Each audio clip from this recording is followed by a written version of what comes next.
এই বিপ্লব পরবর্তী আমাদেরকে এই ফেসিস্টদেরকে, যারা নিজেদেরকে মানবাধিকার কর্মী দাবি করে, সকল মানবাধিকার কর্মী, তাদেরকে আমাদেরকে চিনতে হবে। তারা আমাদের এই জাতির শত্রু, তারা এই বিপ্লবের বিরুদ্ধের শক্তি। এদের বিরুদ্ধে আমাদের সবাইকে ঐক্যবদ্ধ হইতে হবে। সেক্ষেত্রে আমাদের যত রাজনৈতিক দল আছে, ছাত্র সংগঠন আছে, বাংলাদেশে আজাদী আন্দোলনে যারা নেতৃত্ব দিয়েছে, সকল জনগণকে আমাদেরকে এদের বিরুদ্ধে ঐক্যবদ্ধ থাকতে হবে।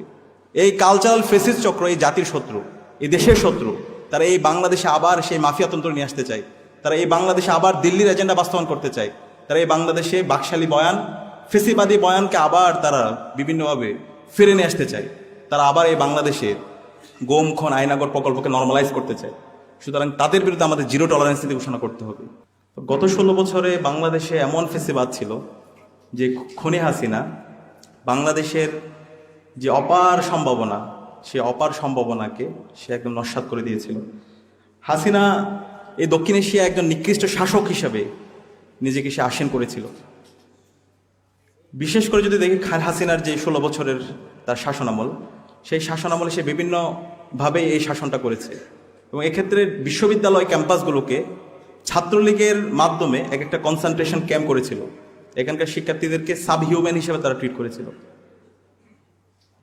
যদি ঢাকা বিশ্ববিদ্যালয়ের কথা বলি, গত 16 বছরে ঢাকা বিশ্ববিদ্যালয়ে শুধুমাত্র ইসলাম চর্চা করার কারণে, নামাজ পড়ার কারণে, ভালো কাজের দিকে শিক্ষার্থীদের আহ্বান করার কারণে শিবির সন্দেহে হাজার হাজার শিক্ষার্থীদের নির্যাতন করা হয়েছে।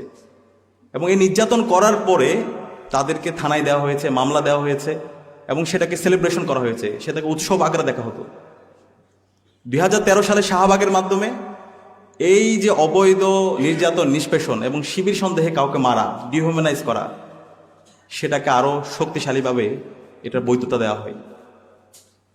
এভাবে 16 বছর আমরা ফেসিবাদ দেখতে পেয়েছি।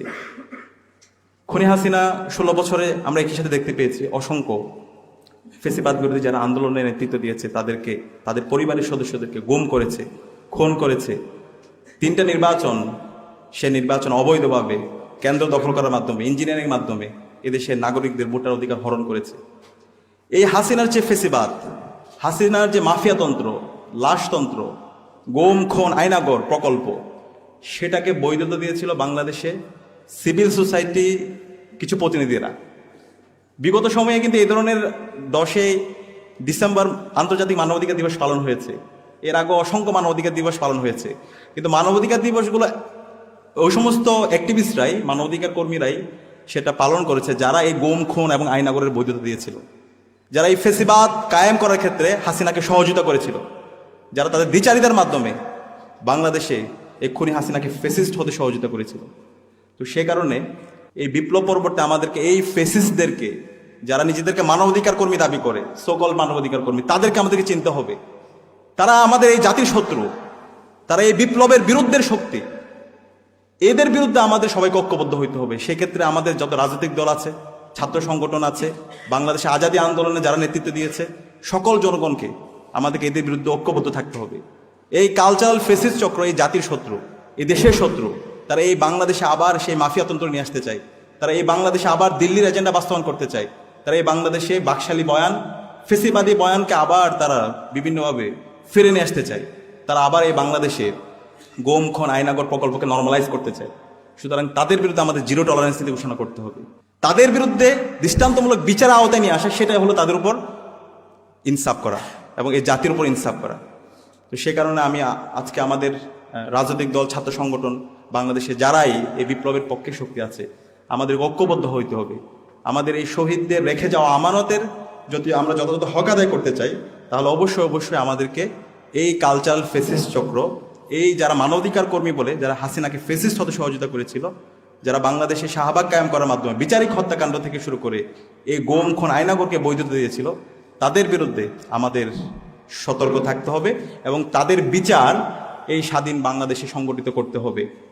একই সাথে আমরা দেখতে পাই এই নতুন বাংলাদেশে, আজকে জুলাই বিপ্লব পরবর্তী আমরা বাংলাদেশে আমরা বলছি সবার অধিকার আমরা নিশ্চিত করতে চাই, আমরা ন্যায্যতা নিশ্চিত করতে চাই। কিন্তু এই বাংলাদেশে আমরা দেখতে পাচ্ছি সেই আগের কায়দায় রাজনৈতিক দলগুলো তারা আবার সেই জুলুমতন্ত্রের পথে হাঁটছে। তাদের নিজেদের মধ্যে কাদা ছোড়াছুড়ি, নিজেদের মধ্যে পাওয়ার স্ট্রাকচার, পাওয়ার স্ট্রাগল, নিজেদের মধ্যে খোনাখুনি, সেই পুরাতন রাজনৈতিক কালচার, চাঁদাবাজি, টেন্ডারবাজি, সেই রাজনীতি আমরা দেখতে পাচ্ছি। অন্তকন্দলে আমরা অসংখ্য এই দেশের নাগরিক হত্যা আমরা দেখতে পাচ্ছি। তো এই ধরনের আমরা হত্যাকাণ্ড এই নতুন বাংলাদেশে চাই না। এই নতুন বাংলাদেশে হবে সকল মানুষের অধিকার, এই নতুন বাংলাদেশে থাকবে সকল মানুষের ইনসাফ। প্রতিটি ক্যাম্পাসে ক্যাম্পাসে জ্ঞানের চর্চা হবে, শিক্ষার্থীরা জ্ঞান নিয়ে নিজেদের মধ্যে প্রতিযোগিতা করবে। প্রত্যেকটা ক্যাম্পাসগুলো হবে এক একটা জ্ঞান উৎপাদনের হাব, এবং শিক্ষার্থীদের নিরাপত্তা এনশিওর করা, এবং সকল নাগরিকদের প্রায় বাংলাদেশের সকল শিক্ষার্থীরা এবং সকল জনগণ আমাদের সাথে আছে। এক্ষেত্রে আমাদের চেকস অ্যান্ড ব্যালেন্সের জন্য আমাদের প্রো পিপল সিভিল সোসাইটি দরকার। আজকে আমাদের যারা গেস্ট আছেন, আমাদের নাবিলা ইদ্রিস আপু, এরপর হচ্ছে ব্যারিস্টার আরমান, এরপর হুমা খান, এরপর হচ্ছে মিটন ভাই, এই ধরনের আমাদের মানবাধিকার কর্মী দরকার, যাদের কথা এবং কাজের মধ্যে মিল থাকবে, যারা প্রো পিপল সিভিল সোসাইটি হবে, যারা হিপোক্রেসি করবে না।